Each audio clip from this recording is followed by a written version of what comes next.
പാലക്കാട് ജില്ലാ ആശുപത്രിയിലെ ചികിത്സാ പിഴവ് കാരണം 9 വയസ്സുകാരിയുടെ കൈ മുറിച്ചുമാറ്റിയ സംഭവത്തിൽ ഡോക്ടർമാരെ വെള്ളപൂശി വീണ്ടും അന്വേഷണ സമിതി റിപ്പോർട്ട്.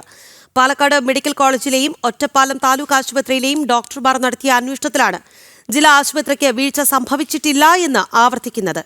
ഒപ്പം കുഞ്ഞിന്റെ കൈയിലെ മുറിവിനെക്കുറിച്ചും റിപ്പോർട്ടിൽ യാതൊരു പരാമർശവും ഇല്ല. അതിനിടെ ഡോക്ടർമാരെ പിന്തുണച്ച് KGMOയും രംഗത്തെത്തി. എന്നാൽ റിപ്പോർട്ടുകൾ തള്ളുന്നതായും നിയമ നടപടിയുമായി മുന്നോട്ട് പോകുമെന്നും പെൺകുട്ടിയുടെ അമ്മ ജനം ടിവിയോട് പറഞ്ഞു. പാലക്കാട് മെഡിക്കൽ കോളേജിലെ orthopaedic assistant professor doctor Siju KM, Ottapalam taluk ആശുപത്രിയിലെ orthopaedics junior consultant doctor Johar KT എന്നിവർ നടത്തിയ അന്വേഷണത്തിലാണ് വീണ്ടും ജില്ലാ ആശുപത്രിയെ വെള്ളപൂശി റിപ്പോർട്ട് സമർപ്പിച്ചിരിക്കുന്നത്. 9 വയസ്സുകാരിയുടെ കൈ മുറിച്ചു മാറ്റിയ സംഭവത്തിൽ ജില്ലാ ആശുപത്രിക്ക് യാതൊരു വീഴ്ചയും സംഭവിച്ചിട്ടില്ല എന്നാണ് റിപ്പോർട്ട്. ഓഗസ്റ്റ് 24-ന് ജില്ലാ ആശുപത്രിയിലെത്തിയ വിനോദിനി എന്ന കുട്ടിയുടെ വലതു കൈയിൻ്റെ 2 എല്ലുകൾ പൊട്ടിയിരുന്നു. രക്ത ഓട്ടത്തിന് പ്രശ്നങ്ങളുണ്ടായിരുന്നില്ല. ജൂനിയർ റെസിഡന്റ് ഡോക്ടർ മുസ്തഫയാണ് പ്ലാസ്റ്റർ ഇട്ട് പ്രാഥമിക ചികിത്സ നൽകിയത്. തുടർന്ന് 25-ന് OPയിൽ കാണിക്കാൻ നിർദ്ദേശിച്ചു. ജൂനിയർ കൺസൾട്ടന്റ് ഡോക്ടർ സർഫാസിന്റെ OPയിലാണ് പിറ്റേന്ന് രക്ഷിതാക്കളുമായി കുട്ടി എത്തിയത്. പ്രത്യേകിച്ച് പ്രശ്നങ്ങൾ ഇല്ലാത്തതിനാൽ പ്ലാസ്റ്റർ എടുക്കാൻ 5 ദിവസം കഴിഞ്ഞ് വരാൻ നിർദ്ദേശിച്ചുവെന്നും 30-ാം തീയതി അസിസ്റ്റന്റ് സർജൻ ഡോക്ടർ വൈശാഖിന്റെ OPയിൽ കുട്ടി എത്തിയപ്പോഴാണ് കയ്യിൽ നീര് ഉള്ളതും കയ്യിലേക്ക് രക്തഓട്ടം നിലച്ചതും കാണാൻ കഴിഞ്ഞതെന്നും തുടർന്ന് കോഴിക്കോട് മെഡിക്കൽ കോളേജിലേക്ക് റഫർ ചെയ്തതായും റിപ്പോർട്ടിൽ പറയുന്നു. എന്നാൽ കുട്ടിയുടെ കയ്യിൽ രക്തം വാർന്ന് മുറിവുണ്ടായിരുന്നുവെന്ന് രക്ഷിതാക്കൾ പറയുമ്പോൾ ഇരു റിപ്പോർട്ടുകളിലും മുറിവിനെക്കുറിച്ച് ഒരിടത്തും പരാമർശമില്ല. മാത്രമല്ല, കുട്ടിയുടെ കയ്യിലെ രക്തപ്രവാഹം എങ്ങനെ നിലച്ചുവെന്നും കയ്യിൽ എങ്ങനെ പഴുപ്പ് വന്നു എന്നതിനും റിപ്പോർട്ടിൽ കൃത്യമായ ഉത്തരമില്ല.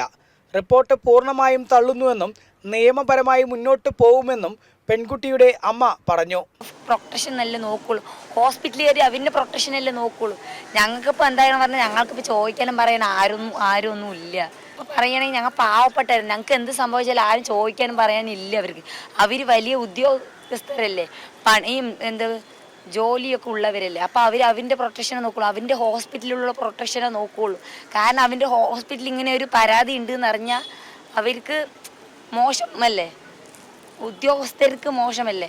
അതുകൊണ്ട് അവർ നമ്മളുടെ മേലിൽ തെറ്റ് പറയുള്ളൂ. എന്തായാലും നടപടി ഉണ്ടാവുന്നവരെ നിയമ നടപടിയായിട്ട് മുന്നോട്ട് പോകാൻ നേരത്തെ DMO ചുമതലപ്പെടുത്തിയ പ്രാഥമിക അന്വേഷണ സംഘവും ജില്ലാ ആശുപത്രിക്ക് വീഴ്ച സംഭവിച്ചിട്ടില്ല എന്ന് റിപ്പോർട്ട് സമർപ്പിച്ചിരുന്നു.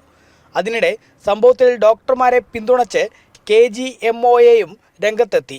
കുട്ടിക്ക് പരമാവധി ചികിത്സ നൽകിയിരുന്നതായും കൈ മുറിച്ചു മാറ്റേണ്ടി വന്നത് അപൂർവമായി സംഭവിക്കുന്ന ചികിത്സാ സങ്കീർണത മൂലമാണെന്നും KGMOയെ പറഞ്ഞു. എന്നാൽ ഇപ്പോൾ പുറത്തുവന്ന റിപ്പോർട്ടുകൾ അന്തിമമല്ലെന്ന് നെന്മാറ MLA K ബാബുവും പ്രതികരിച്ചു. യഥാർത്ഥത്തിൽ ഇത് ആരോഗ്യ മേഖലയിലുണ്ടായിട്ടുള്ളൊരു പ്രശ്നമാണ്. സ്വാഭാവികമായി ആരോഗ്യവകുപ്പ് തന്നെയാണ് അതിൻ്റെ റിപ്പോർട്ടും അന്വേഷണവും റിപ്പോർട്ടും വയ്ക്കേണ്ടത്. അതിൽ തൃപ്തികരമല്ലാത്ത അവസ്ഥ വരുമ്പോൾ മാത്രമല്ലേ മറ്റിടപെടലുണ്ടാവുള്ളൂ. അങ്ങനെയല്ല അത് ചെയ്യേണ്ടത്. സ്വാഭാവികമായിട്ട് ആരോഗ്യവകുപ്പിൻ്റെ ഇവിടെ പ്രാഥമികമായ അന്വേഷണമാണ് നടത്തിയെങ്കിൽ ഇനിയും ഡയറക്ടറേറ്റ് മുഖാന്തരമുള്ള അന്വേഷണം നടത്തിയിട്ട് എന്താണ് അതിൽ പിഴവ് പറ്റുന്നുണ്ടെങ്കിൽ ആ പറ്റിയ ആരാണെങ്കിലും നടപടി വരും. അത് ഇന്നലെ ആരോഗ്യവകുപ്പ് മന്ത്രി തന്നെ നേരിട്ട് പറയുകയും ചെയ്തു. നിലവിൽ 9 വയസ്സുകാരി ഇപ്പോഴും കോഴിക്കോട് മെഡിക്കൽ കോളേജ് ആശുപത്രിയിൽ ചികിത്സയിൽ തുടരുകയാണ്. കഴിഞ്ഞ ദിവസവും കുട്ടിക്ക് വേദനയുണ്ടായി.